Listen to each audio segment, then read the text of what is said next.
नैतिक और रोचक कहानियों की श्रृंखला में आपका स्वागत है। लीजिए आज सुनते हैं विशेष रोचक कहानी जो आपके मन को गुदगुदाएगी और एक नई सीख भी आपको दे जाएगी। तो लीजिए सुनते हैं कहानी 3 पैसे में शादी। तो चलिए प्रारंभ करते हैं कहानी। एक सिपाही राजा की फौज में 10 वर्ष काम करने के बाद एक दिन राजा के पास गया और बोला, महाराज, आपके यहाँ मेरी 10 वर्षों की तनख्वाह बाकी है, उसे आप मुझे जल्दी दे दीजिए। मुझे जरूरी काम से घर जाना है।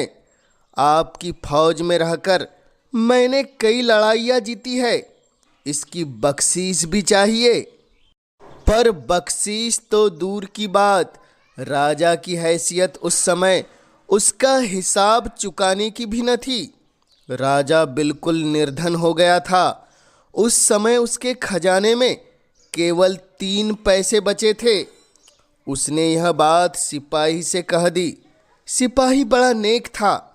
उसने कहा, आप जो भी देंगे उसे मैं आपका दिया हुआ सम्मान समझकर खुशी से रख लूँगा। केवल सम्मान से पेट भरने का नहीं, राजा ने कहा, एक काम करो, मैं जिन सोने की थालियों में खाता हूँ उनमें से 2-1 तुम्हें दे देता हूँ। उन्हें बेचकर तुम अपना काम आसानी से चला सकते हो। सिपाही ने हाथ जोड़कर नम्रता से कहा, महाराज, यह अनुचित होगा। सोने की थाली में न खाने से आपका सम्मान घट सकता है, किंतु मेरा क्या, आप मुझे वे 3 पैसे ही दे दीजिए, मैं उनसे काम चला लूँगा। राजा ने उसे 3 पैसे देते हुए कहा, मैं चाहता हूँ कि ये 3 पैसे तुम्हारे भाग्य का रास्ता खोल दे। सिपाही ने 3 पैसे लेकर राजा को प्रणाम किया। अब वह गुनगुनाता हुआ अपनी घर की ओर रवाना हो गया। कुछ ही दूर चलने के बाद एकाएक उसके सामने एक अत्यंत जीर्णकाय बुढ़िया आ खड़ी हुई और बोली, बेटा, मैं हूँ बुढ़िया, भूखी, पैसे दो या सूखी रोटी, कुछ खा पी कर भूख मिटाऊँ, दे आशीष तुम्हें सुख पाऊँ। सिपाही ने सोचा, कुल 3 पैसे ही है मेरे पास, अगर इनमें से 1 पैसा चला भी जाए तो कोई हर्ज नहीं, क्यों न उसमें से उसे 1 पैसा दे दूं। यह सोचकर उसने बुढ़िया को 1 पैसा दे दिया। बुढ़िया पैसा लेकर आशीर्वाद देती हुई चली गई।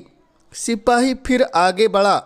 कुछ दूर जाते ही उसके आगे एक और बुढ़िया आ खड़ी हुई।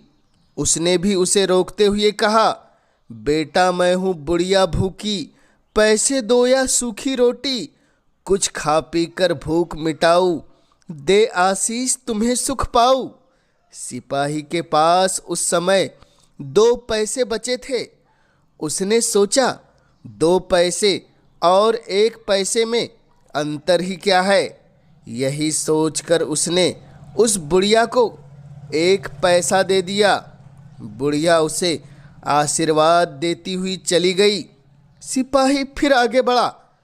अब उसको एक तीसरी बुढ़िया मिली।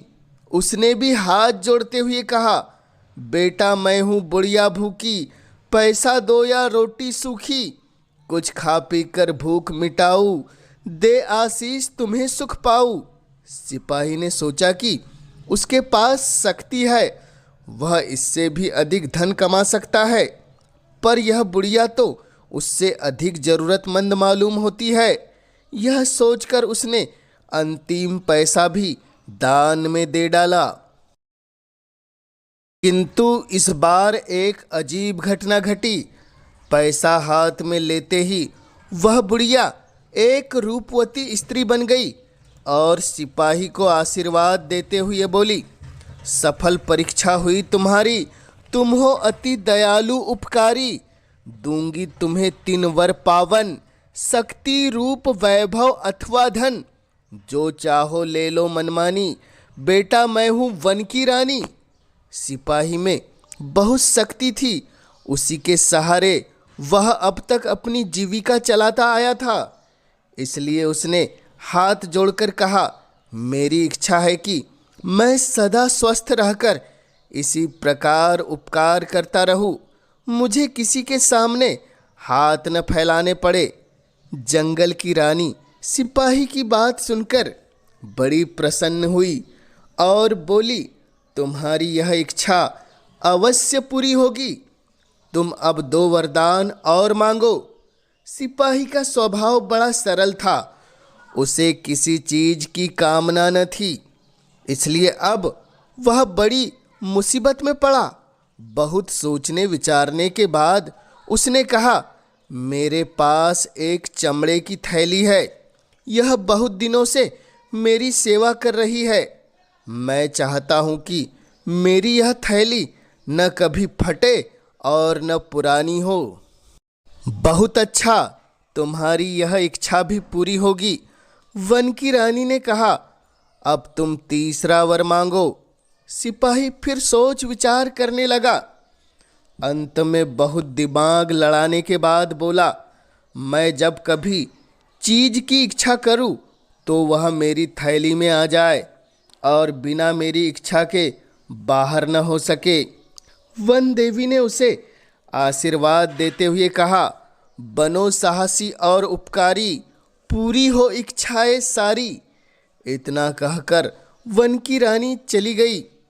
उधर सिपाही भी आगे बढ़ा। संध्या होते होते अब वह एक शहर में पहुंचा। सारे दिन बिना खाए पिए चलते रहने से वह काफी थक गया था, इसलिए सामने ही एक सराय देखकर वहां आराम करने के लिए उसके भीतर पहुंच गया।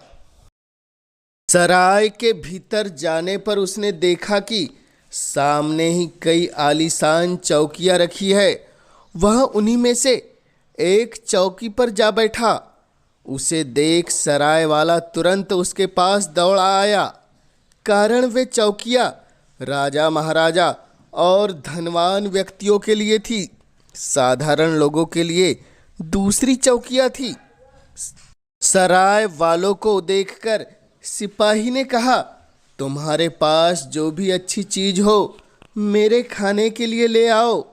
सराय वाले ने पहले उसे कोई धनवान व्यक्ति ही समझा, किंतु जब पता चला कि वह एक साधारण सिपाही है, तब उसने कहा, मैं तुम्हें अच्छा भोजन ही दूंगा, किंतु तुम यहाँ बैठकर नहीं खा सकते।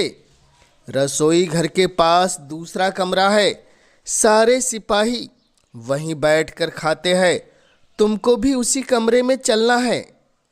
सिपाही ने कहा, तुम मेरी पोशाक देखकर कुछ ख्याल मत करो, तुम जितना पैसा चाहोगे मिलेगा, भोजन जल्दी लाओ। सिपाही की बात सुनकर सराय वाले ने सोचा कि हो न हो यह कोई राजकुमार है जो सादे लिबास में है, नहीं तो ऐसी आज्ञा न देता। इससे उसने नम्रता से कहा, अच्छा आप आराम करें, मैं आपके खाने का सब इंतजाम तुरंत किए देता हूँ। अब सराय वाला रसोई घर की ओर दौड़ा और सिपाही के लिए खाने की उत्तम से उत्तम सामग्री ले आया। सिपाही खूब आराम से खाने लगा। खाने के बाद दाम देने की बारी आई। सिपाही ने झट इच्छा की कि मेरी थैली मोहरों से भर जाए।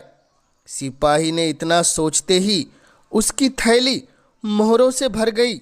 वह उन मोहरों को निकालकर सराय वालों को देता हुआ बोला, मेरी समझ से तुम्हारा काम इससे चल जाएगा।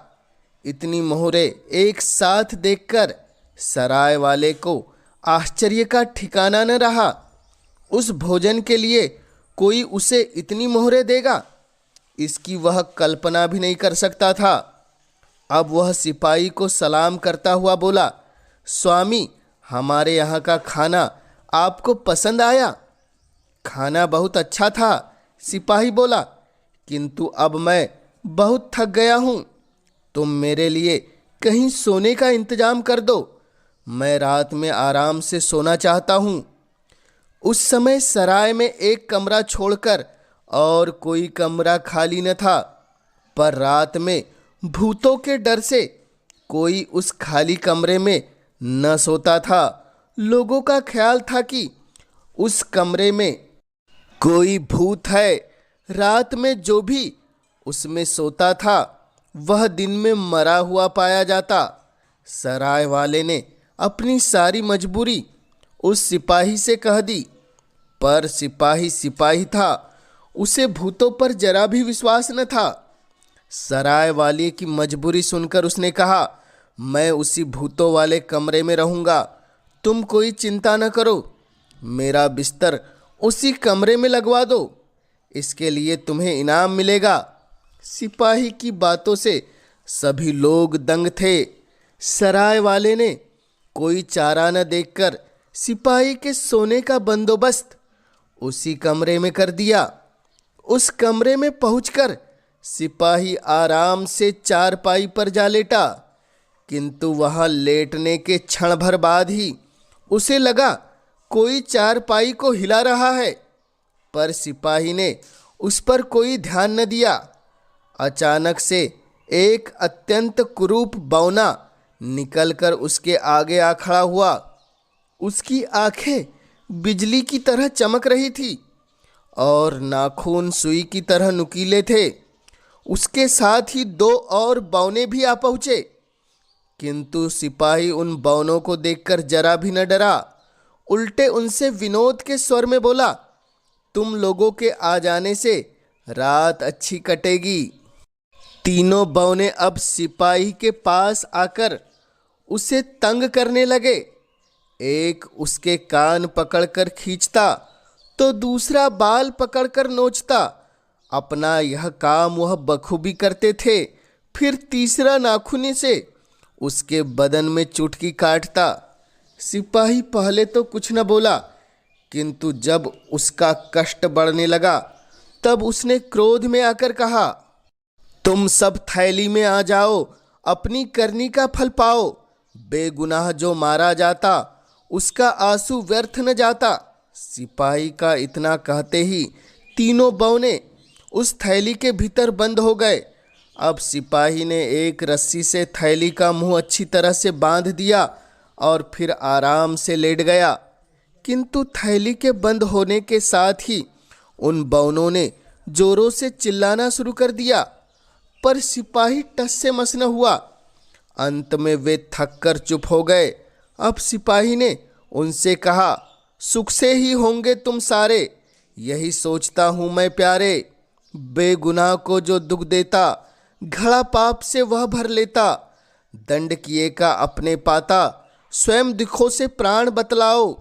मदद छुटने की पा जाओ, यहाँ नित्य क्या तुम सब आते, सोने वाले को डरवाते। सिपाही की यह बात सुन बौने चुप रहे।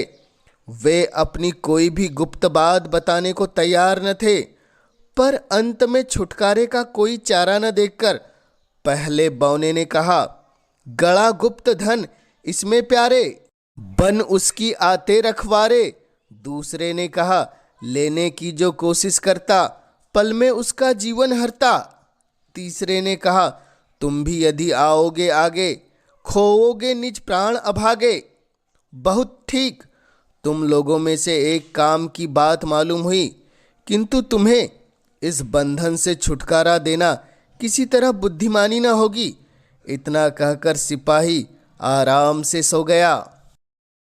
धीरे धीरे सुबह हुई। अब सराय वाले बहुत से आदमी उस कमरे के दरवाजे पर आए। दरवाजा बंद था, इसलिए सभी ने समझ लिया कि दूसरे लोगों की तरह आज इस सिपाही की भी जान जा चुकी है। फिर भी कुछ लोग आगे बढ़कर दरवाजे पर धक्का देने लगे। धक्का पड़ता देख सिपाही ने उठकर दरवाजा खोल दिया। सिपाही को जीवित देखकर लोगों को बड़ा आश्चर्य हुआ। वे लोग अब उससे तरह तरह के सवाल पूछने लगे, किंतु उसने किसी बात का उत्तर न देकर सराय वाले से नाश्ता मांगा। सराय वाला दौड़कर नाश्ता ले आया। अब सिपाही ने उसे अपने पास बुलाकर कहा, मेरी थैली में गर्द जमा हो गई है, इसे साफ करने के लिए 3 जवानों की जरूरत है। इसे मोगरी से पीट पीट कर साफ करना है। सराय वाले ने 3 जवानों को लाकर हाजिर कर दिया। उन तीनों ने मोगरी ले लेकर थैली को पीटना शुरू किया, किंतु मोगरी को चोट पड़ते ही थैली के अंदर से चिल्लाने की आवाज़ आने लगी। उस आवाज़ को सुनकर वे तीनों जवान डर गए। उन्होंने थैली को पीटना बंद कर दिया। इस पर मजदूरों से सिपाही बोला, इसमें डरने की कोई बात नहीं। मोगरी से पीटने से इससे बराबर ऐसी ही आवाज़ निकलती है। यह सुनकर उन जवानों ने फिर थैली को पीटना शुरू कर दिया। मजदूर लोग कुछ देर तक थैली को उसी प्रकार पीटते रहे।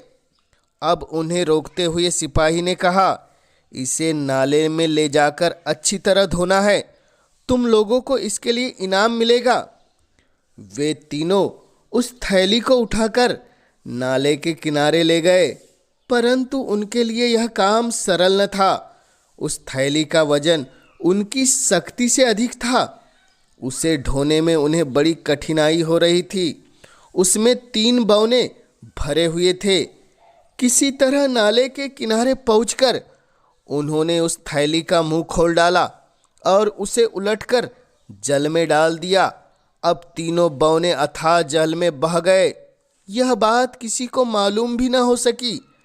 थैली वापस पाकर सिपाही उसमें से पहले की तरह अनगिनत मोहरे निकालकर उन जवानों को बांटने लगा।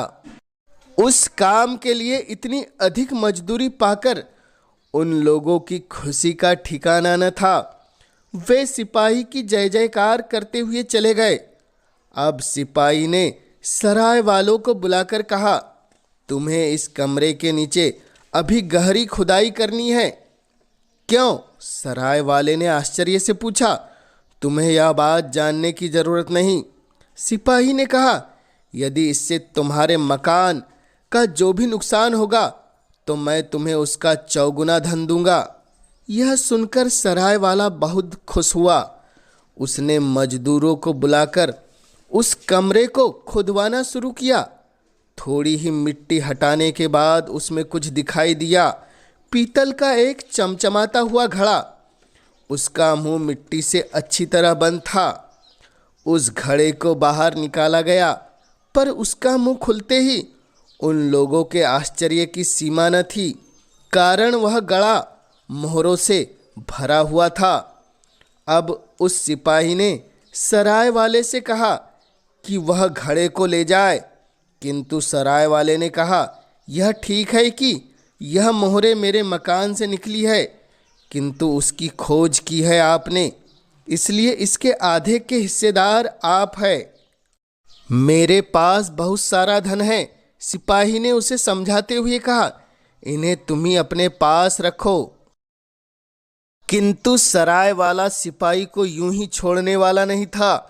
अब सिपाही को मजबूर होकर उसका आधा हिस्सा लेना पड़ा, पर वह इस धन को लेकर कहाँ जाए, यह बात उसकी समझ में नहीं आई। इसी समय उसे याद आया अपने देश के दुखी राजा का। उसने सोचा, क्यों न इन मोहरों को राज्य कोष में जमा कर देश की दुखी प्रजा के कल्याण में इसका उपयोग किया जाए।